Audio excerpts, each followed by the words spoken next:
بسم الله الرحمن الرحيم نحمده ونصلي على رسوله الكريم أما بعد أعوذ بالله من الشيطان الرجيم بسم الله الرحمن الرحيم يريد الله بكم اليسر ولا يريد بكم العسر ولتكملوا العدة ولتكبروا الله على ما هداكم ولعلكم تشكرون صدق الله العظيم۔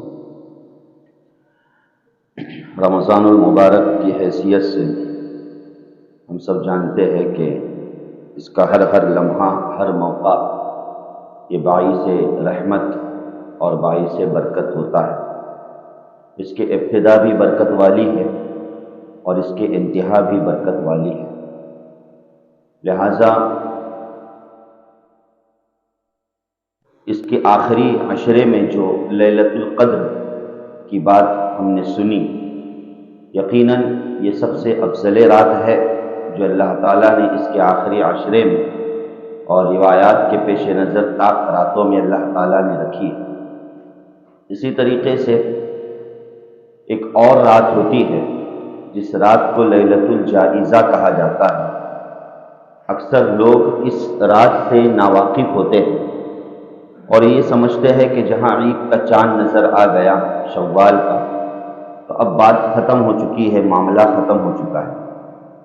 یہ عجیب بات ہے کہ ایک انسان کسی کی محنت مزدوری کرے، ایک عام مثال، کسی کی محنت مزدوری کرے کہ مہینہ بھر کسی کے یہاں کام کرے، اور جب اجرت لینے کا موقع آئے اور جب بدلہ لینے کا موقع آئے تو وہ ہاتھوں کو اور دامن کو جھاڑ کر وہاں سے چل دے اور اجرت اور بدلہ نہ لے، تو یقیناً یہ اس کی بڑی محرومی ہوتی ہے۔ یہی معاملہ انسان اور بندے اور اللہ اور رب تبارک و تعالیٰ کا ہے کہ اللہ تعالیٰ نے جو مہینہ ہمیں عنایت فرمایا رمضان کا، وہ اس حیثیت سے کہ ہم مکمل طور پر اللہ تعالیٰ کی عبادت کرے، اللہ سے قرب حاصل کرے، روزوں کے ذریعے سے، نماز کے ذریعے سے، تلاوت کے ذریعے سے، اور پھر اللہ تعالیٰ نے آخری جو رات رکھی ہے عید کی، جسے رات کہا جاتا ہے، تو یہ ایک لیلۃ الجائزہ یعنی بدلے کی اور انعام کی رات ہے۔ اس رات میں تو ہمیں اللہ تعالیٰ سے انعام مانگنا ہے کہ اے اللہ تیری رحمت ہمیں عنایت فرما، جو کچھ ہم نے عبادت انجام دی ٹوٹی پھوٹی، اپنی بارگاہ میں اے مولا اسے قبول فرما۔ یہی وجہ ہے کہ بعض حضرات نے اس رات میں بھی قیام کو مشروع قرار دیا ہے کہ جس طرح لیلۃ القدر میں جاگا جاتا ہے اور شب بیداری کی جاتی ہے، قیام کیا جاتا ہے، تو اسی طریقے سے اس رات میں بھی مکمل طور پر شب بیداری کی جاوے اور عبادت انجام دی جائے۔ البتہ بعض حضرات اس طرف گئے ہیں اور انہوں نے اس بات کو پیش کیا ہے کہ اگرچہ پوری رات شب بیداری اگرچہ نہ ہو، تاہم اس رات میں ایک مخصوص وقت نکال لے تھوڑی دیر کے لیے، اور اس تھوڑی دیر میں کچھ عبادت کرے اور اللہ تعالیٰ سے خصوصیت کے ساتھ دعا کرے اور اللہ تعالیٰ سے بدلہ مانگے، اللہ تعالیٰ سے انعام مانگے اس رات میں، اور پھر اس کے بعد سو جائے۔ یا کم سے کم چونکہ اس رات کا بڑا احترام ہے، اکرام ہے، اللہ تعالیٰ اس رات میں حدیث میں آتا ہے کہ فرشتوں کو اتارتے ہیں، کثرت سے فرشتے زمین پر اترتے ہیں، حتیٰ کہ عید کی نماز تک یعنی عید کے جانے تک وہ فرشتوں کا منظر پورے بستی ماحول میں پھیلا ہوا ہوتا ہے، اور اللہ تعالیٰ ان فرشتوں سے کہتے ہیں کہ دیکھو یہ میرے بندے جو میری خوشی کی خاطر اور میری رضامندی کی خاطر عیدگاہ میں جا رہے ہیں، نماز پڑھنے کے لیے جا رہے ہیں، اور یہ محض سارا کام اس وجہ سے کر رہے تاکہ میں ان سے خوش ہو جاؤں اور راضی ہو جاؤں۔ تو فرشتوں، اللہ تعالیٰ فرشتوں کو کہتے ہیں کہ فرشتوں تم گواہ رہو، مشکوٰۃ شریف میں حدیث موجود ہے کہ میں نے ان کی مغفرت کر دی، ان کے گناہوں کو نیکیوں سے بدل دیا۔ یہ معاملہ اتنا اس رات اور عید کے دن کے موقع پر اللہ تعالیٰ کی عنایات کا ہوتا ہے، لیکن ہم یہ سمجھتے ہیں کہ جہاں چاند نظر آ گیا سو معاملہ اب ختم ہو گیا، اب ایک قسم کی ہم آزادی سمجھ کر اپنا یہ رات بھی اور دن بھی اپنے طور پر گزارنے کی کوشش کرتے ہیں۔ تو خدا را اگر اس رات میں عبادت انجام نہ دے پائے تو کم سے کم اس رات کو فضولیات میں ضائع نہیں کرنا چاہیے، اس کا خاص خیال رکھنا چاہیے کہ فضولیات اور غلط کاموں میں یہ رات ہماری ضائع نہ ہو، وگرنہ اس رات کی توہین اور گستاخی لازم آئے گی۔ اسی لیے بعض روایات میں یہ بھی بات ملتی ہے کہ اس رات میں نبی کریم صلی اللہ علیہ وسلم نے فرمایا کہ اس رات میں جو جاگتا ہے، شب بیداری کرتا ہے اور اللہ کی خاطر عبادت کرتا ہے، تو کل قیامت کے دن اس کا دل زندہ ہوگا جس دن کے سارے دل مردہ ہو جائیں گے۔ قیامت کا ایک ایسا دن ہوگا کہ جس دن انسانوں کے دل مردہ ہو جائے۔ انسانوں کے دل کے مردہ ہونے کا مطلب یہ ہے کہ وہ تو بے سکونی کا عالم ہوگا۔ قیامت بھی کوئی سکون کے نام کی چیز ہے بھائی، قیامت بھی راحت کے نام کی چیز ہے، وہاں تو راحت ختم ہو جائے گی۔ قیامت ہے ہی راحت کو پھوڑنے والی چیز، راحتوں کو اور سکونوں کو توڑنے والی چیز۔ لیکن ایسے موقع پر بھی حدیث میں آتا ہے کہ جو عیدین کی راتوں میں، عید الفطر اور عید الاضحیٰ کی رات میں شب بیداری کرتا ہے اور اپنا وقت اللہ کی عبادت میں گزارتا ہے، چاہے جتنی عبادت میسر ہو سکے اپنے اپنے طور پر، تو کل اللہ تعالیٰ قیامت میں بھی اس کو سکون نصیب فرمائے، اللہ تعالیٰ قیامت کے دن بھی اس کو راحت نصیب فرمائے۔ لہٰذا اس رات کا خاص ہمیں اہتمام کرنا چاہیے، اور دعاؤں کے تعلق سے بھی آتا ہے کہ ضرور اللہ تعالیٰ اس رات میں دعاؤں کو قبول فرماتے ہیں، کہ چند راتیں ہوتی ہے اور چند اوقات ہوتے ہیں کہ جس میں اللہ تعالیٰ ضرور دعاؤں کو قبول فرماتے ہیں۔ تو ان میں سے ایک رات شب جمعہ ہے جو ہر ہفتے ہمیں نصیب ہوتی ہے، کہ جمعہ کی جو رات ہوتی ہے جس کو ہم اپنے طور پہ جمعہ رات کہتے ہیں، کہہ لیجئے گا کہ آئندہ آنے والا جمعہ اس سے پہلے، جیسے مثال کے طور پر ابھی جو رات گزری، تو شب جمعہ میں جو دعا کی جاتی ہے اللہ تعالیٰ ضرور اس شب جمعہ کی دعا کو قبول فرماتے ہیں۔ اسی طریقے سے رجب کی پہلی رات، پہلی تاریخ کی جو رات ہوتی ہے اس میں بھی اللہ دعا کو قبول فرماتے ہیں، اور نصف شعبان میں جس کو ہم 15ویں شعبان کہتے ہیں، اس رات میں جو دعا کی جاتی ہے اللہ ضرور اسے قبول فرماتی ہے۔ 3 راتیں ہوگی، اور اسی طرح عیدین کی راتیں، عید الفطر کی رات اور عید الاضحیٰ کی رات، یہ اس طرح کل 5 راتیں ہو گئی۔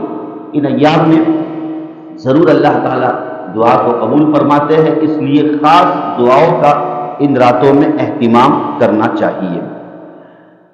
اس کے بعد جو اگلا دن ہوتا ہے جس کو ہم عید کا دن کہتے ہیں، عید الفطر کہتے ہیں، جیسے کہ اس سے پہلے بات آ چکی ہے کہ فطر کہتے ہیں چھٹکارے کو، چونکہ یعنی اللہ تعالیٰ کی طرف سے رمضان کے روزوں کا چھٹکارا نصیب ہو گیا، یعنی اب روزہ نہیں رکھنا ہے، تو اس حیثیت سے اس عید کو فطر کی طرف منسوب کیا جاتا ہے۔ اور عربی لفظ ہے عید، عاد یعود عودا، کے معنی وہ چیز جو بار بار لوٹے، اس وجہ سے عید کو عید ایک حسن ظن کے طور پر نام دیا گیا ہے، کہ حسن ظن یہ ہے کہ ہماری زندگیوں میں یہ دن بار بار لوٹے، اللہ تعالیٰ یہ دن ہمیں بار بار نصیب فرمائے، تو اس طریقے سے عید کو عید کہا جاتا ہے عربی حیثیت سے۔ اور یہ در حقیقت اسلام کے شعائر میں سے ایک شعار ہے، شعار یعنی ایک نشانی۔ عید کا دن اسلام کے شعائر میں سے، اللہ کا نشانی اسے کہتے ہیں شعائر، کہ جس کو دیکھ کر اللہ یاد آ جائے۔ جمعہ کا دن ہے، مسجدیں ہے، صفا و مروہ ہے، اللہ نے قرآن میں ذکر فرمایا ان الصفا والمروہ من شعائر اللہ، کہ صفا و مروہ اللہ کے شعائر میں سے، یعنی کچھ چیزیں، مقدس مقامات یا اوقات ایسے ہوتے ہیں جو اللہ کے شعائر میں سے ہوتے ہیں کہ جنہیں دیکھ کر اللہ یاد آ جائے اور اللہ کی یاد تازہ ہو جائے۔ تو اسی طریقے سے عید کا جو دن ہوتا ہے، چاہے عید الفطر ہو یا عید الاضحیٰ ہو، تو یہ اللہ کے شعائر میں سے ہے کہ انہیں دیکھ کر اللہ یاد آ جائے۔ اور یقیناً یہ شعائر میں سے اسلام کی اس سے وضاحت ہوتی ہے، اسلام کی اس سے تبلیغ ہوتی ہے، اور مسلمانوں کا ظہور اس سے ثابت ہوتا ہے کہ ہزاروں کی تعداد میں اور کئی تعداد میں ہم دیکھتے ہیں کہ شہروں میں، گلیوں میں، محلوں میں، بستیوں میں، گاؤں میں، قریہ قریہ، بستی بستی، کہ ایک ہزاروں کی تعداد میں مسلمانوں کا جھومر اپنے گھر سے باہر نکل کر دوگانہ ادا کرتا ہے، اور خصوصاً وہ منظر بڑا پرکیف ہوتا ہے جب عیدگاہ میں لوگ نماز پڑھنے کے لیے جاتے ہیں، جہاں ہزاروں کی تعداد میں صفیں بچھی ہوتی ہے، اور تمام لوگ دوگانہ اور شکرانہ ادا کرنے کے لیے اللہ کے حضور کھڑے رہتے ہیں تو یہ ایک دلچسپ منظر ہوتا ہے جس کے ذریعے سے اللہ کے شعائر کی طرف نشاندہی ہوتی ہے. اس وجہ سے عید الفطر کو شعائر اللہ میں سے گردانا گیا ہے، شمار کیا گیا ہے. اسی طریقے سے اس سے پہلے جو موقع ہوتا ہے ایک سنت ہے، چونکہ یہ جو مجلس ہے یہ در حقیقت کچھ احکام اور مسائل کے تعلق سے یہ مجلس ہے، تو ایک سنت جو اکثر و بیشتر ہم سے چھوٹ چکی ہے کہ عید کے چاند دیکھنے کا ہم اہتمام کریں. عید کے چاند دیکھنے کا ہم اہتمام کریں تو چاند کا دیکھنا بھی یہ کیا ہے؟ سنت ہے. اور ظاہر ہے کہ چاند کہاں دکھتا ہے؟ چاند کہاں دکھے گا؟ آسمان پر دکھے. لیکن آج کل ہمارا چاند آسمان پر نہیں بلکہ موبائل میں پہلے دکھتا ہے. وہ ہے کہ نہیں؟ لوگ آسمان پر دیکھنے کی زحمت گوارا نہیں کرتے. موبائل میں کیا خبریں آ گئی ہے وہ دیکھیں، بھائی اس کی خبریں دیکھ کر موبائل میں دیکھیں گے لیکن چاند پر. یہ ایک سنت چھوٹ چکی ہے. میں بارہا ہمیشہ کہتا ہوں، ہمارے بڑے بزرگ یہاں بیٹھے ہوئے بھی اور ہم بھی بچپن میں ایک موقع ہوتا تھا کہ جس وقت اس قسم کا یہ اینڈرائڈ موبائل اور یہ واٹس ایپ وغیرہ کا وہ زمانہ نہیں تھا تو پتہ نہیں کہ بھئی کیسے اس طرح خبر آتی تھی. لیکن بہرحال ایک لوگوں کا معمول ہوا کرتا تھا کہ اپنے گھروں کے ٹیرس پر، اونچائی پر، شہروں کے یا گلیوں کے نکڑوں پر ایک مجموعہ کھڑا رہتا تھا پہلے سے اور چاند کا بالکل یعنی اشتیاقی طور پر انتظار کرتا تھا، ہے نا؟ اور پھر ایک ساتھ کھڑے رہ کر اس چاند، جب چاند کسی کو نظر آ گیا تو کوئی ایک دوسرے کو دکھا رہا ہے، پھر زبان سے دعائیں نکلتی تھی، اللہم احلہ علینا بالامن والایمان والسلامت والاسلام والتوفیق لما تحب وترضى ربی وربک. کتنی بہترین اور جامع دعا نبی کریم صلی اللہ علیہ وسلم نے سکھلائی. لیکن آج یہ اہتمام ختم ہو چکا ہے، بالکل نہیں کے برابر. چاند کون دیکھیں گے؟ جو ہلال کمیٹی والے ہوں گے وہی فقط دیکھیں گے، انہی کی ذمہ داری ہے نا. جو کمیٹیاں ہوتی ہے، چاند کمیٹیاں مخصوص، یہ انہی کی ذمہ داری ہے، وہ چاند دیکھے، باقی ہم تو بس موبائل میں دیکھ کر معلومات لے لیں گے. ایسا نہیں، یہ سنت ہے. اس سنت کو ہمیں زندہ کرنا ہے نا. فتنوں کے دور میں کوئی ایک سنت کو زندہ کرے گا تو اسے 100 شہیدوں کا کیا ملتا ہے؟ اجر ملتا ہے. تو یہ بھی ایک سنت ہے، تو ایک خاص اہتمام کرے جس طرح ممکن اور میسر ہو چکے. اور آج تو اللہ معاف فرمائے کہ شریعت پر تجربہ غالب آ چکا ہے، شریعت پر مشاہدہ غالب آ چکا ہے. وگرنہ ہونا یہ چاہیے تھا کہ شریعت کو مشاہدے اور تجربے پر ہم غالب. ہمارا یہ تجربہ اور مشاہدہ ہے کہ بھئی فورن میں ایک دن پہلے عید ہو گئی تو لازماً آئندہ کل کیا ہے؟ عید ہے. فورن میں، سعودیہ میں اگر ایک دن پہلے عید ہو گئی تو ہمارے یہاں دوسرے دن عید کا ہونا کیا ہے؟ یقینی. ٹھیک ہے، یہ مشاہدہ ہے، یہ تجربہ ہے، شریعت نہیں ہے. کسی حدیث میں اس طرح نہیں لکھا گیا کہ سعودیہ والے منائے پھر عجم والے اس کے دوسرے دن منائے. اگر یہی فارمولہ ہوتا تو اللہ کے رسول صلی اللہ علیہ وسلم اس ضابطے کو اپنے بیانات میں ذکر فرماتے. لیکن یہ ایک مشاہدہ اور تجربہ ہے. لیکن مشاہدے اور تجربے پر ہمیں شریعت کو غالب رکھنا چاہیے. اور شریعت کیا ہے؟ چاند کا دیکھنا. نبی کریم صلی اللہ علیہ وسلم نے فرمایا صوموا لرؤیتہ وافطروا لرؤیتہ. کتنی پیاری بات بیان فرمائی. او کما قال علیہ السلام کہ رمضان کی ابتدا چاند کو دیکھ کر کرو اور رمضان کا اختتام چاند کو دیکھ کر کرو، یعنی شوال کی ابتدا چاند کو دیکھ کر کرو. تو معیار چاند ہے، معیار سعودیہ اور فورن نہیں ہے. وہ تو ایک تجربہ اور مشاہدہ. ہو سکتا ہے تجربہ اور مشاہدہ غلط بھی ہو جائے، ممکن ہے، اس سے انکار نہیں. تو شریعت کو ہمیں تجربے اور مشاہدے پر مقدم رکھنا چاہیے. تو ایک سنت تھی جو اکثر و بیشتر ہم سے چھوٹ چکی ہے، تو اس کے دیکھنے کا خاص ہم اہتمام کریں انشاءاللہ. اس کے بعد پھر معاملہ تکبیرات کا شروع ہو جاتا ہے کہ عید الفطر، عید کے موقع پر تکبیرات کا موقع بڑا شارٹ ہوتا ہے، مختصر ہوتا ہے، لیکن اس میں بھی خاص ہم تکبیرات کا اہتمام کریں کہ جہاں عید کا چاند نظر آ گیا تو ایسی صورت میں اس وقت سے لے کر امام کے مصلی پر آنے تک، یعنی عید کی نماز کو قائم کرنے تک کا جو وقفہ ہوتا ہے، مغرب، عشاء، فجر اور اس کے درمیانی اوقات، تو ان درمیانی اوقات میں ہم تکبیرات کا کیا کریں؟ کثرت سے، مرد حضرات بھی اور عورتیں بھی پست آواز سے تکبیرات کا اہتمام کریں، خاص تکبیرات کا اہتمام کریں کثرت سے. ہاں لیکن جہاں عید کی نماز شروع ہو گئی تو اب عید کی نماز کے بعد بظاہر کوئی تکبیرات کا اہتمام نہیں کرنا چاہیے، وقت اس کا ختم ہو. اللہ کی طرف سے جب کرنا ہے تو کرنا ہے، اللہ کی طرف سے جب نہیں کرنا ہے تو نہیں کرنا، یہی اصل کیا ہے؟ اللہ کا حکم ہے۔ بعض جگہوں سے، ابھی تو نہیں، چند سالوں پہلے کی بات ہے، اپنے ہی حلقے کے تعلق سے اور اپنے ہی تعلقے کے تعلق سے فون آیا اور یہ خبر آئی کہ بھائی عید کے دن بھی باقاعدہ ظہر بعد بھی تکبیرات پڑھی جا رہی ہے، عصر بعد بھی اور مغرب بعد بھی، اور جب روکا جا رہا ہے تو کہہ رہے ہیں کہ اللہ کے لیے پڑھ رہے، اس میں کون سی بڑی بات ہے؟ تو ٹھیک ہے، پھر سال بھر پڑھی، ہر نماز کے بعد تکبیرات کا اہتمام کیجیے، عید کے دن ہی فقط کا ہے؟ ایسا نہیں، اپنی منمانی اور من گھڑت چیزوں کو اس میں ایجاد کرنا، اسی کا نام کیا ہے؟ بدعت ہے، اس کا نام اطاعت نہیں ہے۔ اس کے بعد چند اور مخصوص سنتیں ہیں اس رات میں، اس کا ہمیں اہتمام کرنا چاہیے، جیسے کہ غسل کرنا عید کی رات میں، اس کا وقت نصف شب سے شروع ہو جاتا ہے۔ اکثر و بیشتر جو متبرک اوقات ہوتے ہیں ان اوقات میں غسل کو شریعت نے مشروع اور مستحب و سنت قرار دیا، جیسے کہ جمعہ کا غسل کرنا سنت ہے، عیدین کا غسل کرنا سنت ہے۔ سنت کا مطلب یہ کہ اس غسل پر اجر ملے، سنت کا مطلب یہ ہے کہ اس غسل کرنے پر انشاءاللہ ہمیں کیا ملے گا؟ سنت کی اتباع کرنے کی وجہ سے اجر و ثواب کے ہم مستحق ہو گئے۔ تو سنت نیت سے عید کا ہم کیا کریں؟ غسل کریں۔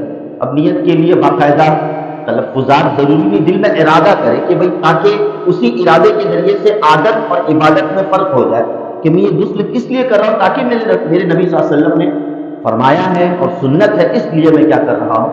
غسل کر رہا ہوں، تو انشاءاللہ اس پر اجر ملے۔ اس کے ریزن کو علماء کرام نے بیان کی، کتنی بڑی بات ہے، موٹی بات ہے کہ اسلام ذرا برابر بھی ایک دوسرے کو تکلیف دینا گوارا نہیں کرتا۔ ایذائے مسلم سے ہمیشہ اسلام نے روکا ہے، جانے اور انجانے ہر اعتبار سے، سمجھے، جان بوجھ کر بھی اور بھولے سے بھی، کسی بھی طریقے سے کسی مسلمان کو اور ایمان والے کو تکلیف نہ پہنچے۔ اسی لیے علماء کرام نے ان سنت مواقع میں غسل کو مشروع قرار دینے کے ریزن کو بتلاتے ہوئے فرمایا ہے کہ چاہے وہ جمعہ ہو، عیدین ہو، کہ جہاں جمع الناس ہوتا ہے، لوگوں کا جمع ہونا ہوتا ہے، چاہے جمعہ کے موقع پر یا عیدین کے موقع پر لوگوں کا جمع ہونا ہوتا ہے، تو ہماری ذات سے جانے انجانے میں بھی کسی کو تکلیف نہ پہنچے، کہ بدبو سے کسی کو تکلیف نہ پہنچے۔ اجتماعیت کی وجہ سے، ایک ساتھ کھڑا رہنے کی وجہ سے ہو سکتا ہے آپ کی میل کچیل اور گندگی کی وجہ سے آپ کے بھائی کو، آپ کے جو بازو میں کھڑا ہے، اس کو تکلیف ہو جائے۔ اس لیے سنت ہے کہ غسل کر کے آئے، تاکہ پاکی و صفائی بھی ہو جائے اور دوسری طرف ایذا سے بھی کیا ہو سکے، ہم جانے انجانے میں دوسروں کو پہنچانے سے ہم بچ سکیں۔ اس لیے اس ریزن کو غسل کے کتابوں میں یہ مسئلہ لکھا ہوا ہے۔ عید الفطر کی نماز کو جانے سے پہلے کچھ کھانا کیا ہے؟ سنت ہے، کچھ کھانا سنت ہے، چاہے کھجورے کھائے یا میٹھی چیز کھائے، اس کا ہم اہتمام کریں۔ عید الاضحیٰ میں نہ کھانا سنت ہے اور عید الفطر میں کھانا سنت ہے، دونوں میں اس طریقے سے فرق رکھا گیا، تو اس کا بھی خاص اس سنت کا اور آداب کا ہم اہتمام کریں۔ چل کر آنا یہ زیادہ بہتر اور مستحب و سنت ہے، الا یہ کہ کوئی مجبوری یا کوئی ریزن ہو تو ایک علیحدہ چیز ہے۔ اور آتے وقت اور جاتے وقت راستوں کو تبدیل کرنا عید الفطر کے موقع پر، اس کو بھی سنت قرار دیا گیا ہے کہ آتے وقت کچھ بڑا راستہ اختیار کرے اور جاتے وقت اس کے مقابلے میں چھوٹا راستہ اختیار کرے۔ یہ نبی کریم صلی اللہ علیہ وسلم کے معمولات میں اور مستقل ترمذی شریف کی روایت اور سنن کی کتابوں میں باقاعدہ یہ اللہ کے رسول صلی اللہ علیہ وسلم کا معمول مبارک کیا ہے؟ موجود ہے۔ تو بہرحال یہ کچھ آداب ہے اور سنتیں ہیں عید الفطر سے متعلق، تاکہ ہمارا ہر عمل، چونکہ بندہ کسی بھی جگہ پر اپنی منمانی کا مکلف نہیں بلکہ شریعت کا مکلف ہے، اللہ کی رضا اور اس کے رسول صلی اللہ علیہ وسلم کی رضا کا وہ مکلف ہے، اس معنی کر ہمارا کوئی بھی عمل شریعت کے خلاف نہ ہو۔ ان خوشی کے مواقع میں بھی ہم شریعت ہی کو کیا کریں؟ فالو کریں، اللہ اور اس کے رسول صلی اللہ علیہ وسلم کی اطاعت اور اتباع کریں، اس کا خاص ہمیں خیال رکھنا چاہیے۔ اور اس عید کے موقع پر بھی، چونکہ وہ شکرانے کا دن ہوتا ہے، یہ ایک مسلمانوں کا ایک تہوار اسے کہہ لیجئے گا، کہ ایک خوشی کا اظہار ہے، اسلام کی طرف سے ایک خوشی کے اظہار کا ہمیں موقع ملا ہے، جس کا کوئی بظاہر تاریخی پس منظر نہیں ہے۔ یہ فرق ہے دیگر مذاہب کے تہوار اور اسلام کے تہوار۔ اسلام کے صرف دو ہی تہوار، ایک عید الفطر ہے اور ایک عید الاضحیٰ، تہوار جس میں خوشی طبعی طور پہ داخل ہوتی ہے اور اس کے ساتھ لاحق ہوتی ہے۔ تو خوشی کا اظہار ہم عید الفطر میں کریں، عید الاضحیٰ میں کریں شرعی اعتبار سے۔ اب یہ کہ اس کے علاوہ اور مزید کوئی تہواروں کا بظاہر کوئی اسلام میں ثبوت نہیں ہے، ہاں وہ ایک عبادات کے قبیل کی چیز ہے، دیگر چیز جیسے جمعہ کا دن ہے تو جمعہ کو عبادت سے منسلک کیا گیا، لیکن عید کے مواقع میں خوشی کا ہم کیا کر سکتے ہیں؟ اظہار شریعت کی حد میں رہتے ہوئے کر سکتے ہیں۔ لیکن اللہ دیکھیں کتنا بہترین اللہ نے ہمیں عید اور عید الاضحیٰ کا تحفہ نصیب فرمایا کہ اس کا کوئی پاسٹ نہیں ہے، اس کا کوئی مخصوص موقع نہیں ہے کہ اس موقع کی وجہ سے یہ معاملہ کیا جائے۔ مثلا دیگر مذاہب میں جو تہوار ہوتے ہیں، چاہے وہ ہندو مذہب میں ہو، یہودیہ مذہب میں ہو یا نصارہ مذہب میں ہو، تو ان مذاہب کا جائزہ لینے کے بعد پتہ چلتا ہے کہ ان کے جو مخصوص تہوار ہیں تو ان تہواروں کا پاسٹ اور ماضی کسی نہ کسی شخصیت سے وابستہ ہے، اور یا کہہ لیجئے کہ کسی کی پیدائش سے وابستہ ہے یا کسی کے انتقال سے وابستہ ہے۔ حضرت عیسیٰ علیہ السلام پیدا ہوئے تو خوشیاں منائی جا رہی ہیں، ہے کہ نہیں؟ حضرت موسیٰ علیہ السلام کا کوئی مخصوص عمل ہوا تو خوشیاں منائی جا رہی ہے، وغیرہ وغیرہ۔ اور ہندو مذہب کی تو پوری لسٹ ہے، بہرحال کتنے تہوار ہیں، دن سے زیادہ تو ان کے تہوار ہے، بہرحال تو ایک کہ کچھ نہ کچھ ان کی ریزنز موجود ہے اور پاسٹ میں کسی نہ کسی شخصیت کے ساتھ اس کو جوڑ دیا گیا، لیکن دین اسلام میں ایسی بات نہیں ہے۔ عید الفطر، یہ عید الفطر ہے، اپنی جگہ پر اس کی ایک اپنی حیثیت ہے، اور اس کو رمضان سے جوڑ دیا گیا ہے فقط کہ خوشی کا ایک اظہار ہے، جیسے میں نے بھی آیت پڑھی وَلِتُكْمِلُوا الْعِدَّةَ، کہ جب 30 دن پورے ہو جائے، جیسے سورہ بقرہ میں اللہ نے کہا وَلِتُكَبِّرُوا اللَّهَ، اب تم اللہ کی کبریائی اور بڑائی کا اعلان کرو، عَلَىٰ مَا هَدَاكُمْ، جو اللہ نے تم کو توفیق دی رمضان کی، لَعَلَّكُمْ تَشْكُرُونَ، اور تاکہ تم اللہ کے شکر گزار بندے بن جاؤ۔ تو یہ صرف ایک شکرانہ ہے، نہ عید الفطر کا کوئی پاسٹ ہے کہ جس کو کسی شخصیت کے ساتھ کیا کیا جائے، منسوب کیا جائے، اور نہ ہی عید الاضحیٰ کا کوئی پاسٹ ہے جس کو کسی شخصیت کے ساتھ منسوب کیا جائے۔ اس کے قربانی کا عمل ہے، عید الاضحیٰ میں قربانی رکھی گئی، اور قربانی یہ حضرت ابراہیم علیہ السلام کی طرف منسوب ہے، لیکن ابراہیم علیہ السلام نے عید الاضحیٰ میں قربانی کی، 10ویں ذی الحجہ کو قربانی کی، اس لیے ہم 10ویں ذی الحجہ کو قربانی کر رہے ہیں، ایسا نہیں۔ انہوں نے قربانی اپنے موقع پر جب کی تو اللہ تعالیٰ نے اس قربانی جیسے پاکیزہ عمل کو عید الاضحیٰ کے دن بنا دیا، وگرنہ ایسا نہیں ہے کہ حضرت ابراہیم علیہ السلام نے 10ویں ذی الحجہ کو قربانی کرنے کی کوشش کی، حضرت اسماعیل علیہ السلام کا جو واقعہ ہے، تو اس وجہ سے 10ویں ذی الحجہ کو ہم کیا کر رہے ہیں؟ قربانی کر رہے ہیں، اور ان کی یاد تازہ کر رہے ہیں، شخصیت کی طرف منسوب کر رہے ہیں، ایسا معاملہ نہیں۔ عید الاضحیٰ اپنی جگہ پر ایک مستقل شان رکھتی ہے، اس کا پاسٹ اور ماضی سے بظاہر کوئی تعلق نہیں۔ ہاں اس دن اللہ تعالیٰ نے قربانی کے عمل کو رکھا، جو دونوں علیحدہ چیزیں ہیں۔ تو بہرحال اللہ پاک ان منتشر باتوں پر عمل کی توفیق نصیب فرمائے، اور یہ جو آداب پیش کیے گئے ہیں ان آداب پر عمل کرنے کی توفیق نصیب فرمائے، اور ہمارا آنے والا دن یہ اللہ کی رضا اور مرضی کے ساتھ گزرے، اور جو عنایات اور جو فضیلت شریعت سے ثابت ہے اللہ تعالیٰ ان ساری عنایات اور فضیلتوں کا ہمیں مستحق بنائے، آمین یا رب العالمین۔ وآخر دعوانا ان الحمدللہ۔